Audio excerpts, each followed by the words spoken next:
position of availability, of interest towards the initiative.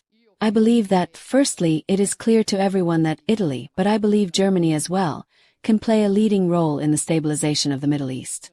And I think the work, let's say, that is needed to consolidate a complex and fragile truce and transform it into a long-term solution leading up to the two-state proposal requires our involvement.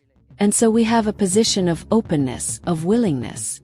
That said, there are objectively problems with how the initiative has been configured, which for us are actually of a constitutional nature. As of today, let's say, the charter sent to us would be unconstitutional and therefore incompatible with our legal system. I think we must, and this is what I communicated to the President of the United States, to the Americans, asking if there was also a willingness to reopen, let's say, this configuration to meet the needs that are not only Italian but also those of other European countries, and I believe we should attempt to do this work. I think the choice to exclude oneself a priori is never the best one. I always think that in a time like this, the presence of countries like ours can make a difference, and so this is, let's say, our current position. Then we will see what margins exist to find shared solutions. So, first of all, regarding the Peace Council, a few weeks ago I already told President Trump that I would personally be willing to join the Peace Council if it is a body that is, as was initially planned, one that accompanies the peace process in Gaza, even in a second phase, which, unfortunately, has not yet begun, to disarm Hamas as is being done now. The Peace Council, given its governance structures, we cannot accept it for reasons of constitutional law specifically.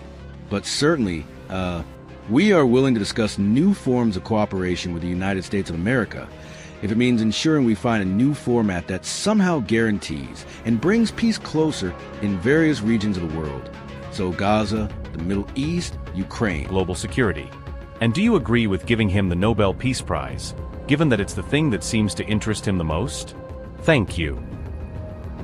As a serious way to approach international politics. Donald Trump, the President of the United States.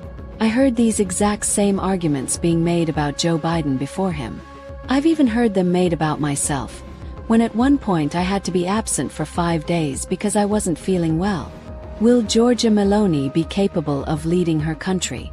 I believe we must reckon with democracy and with leaders who are elected and chosen by their own citizens, with whom we, let's say, interface because, thank God, it isn't up to us to choose who governs other nations.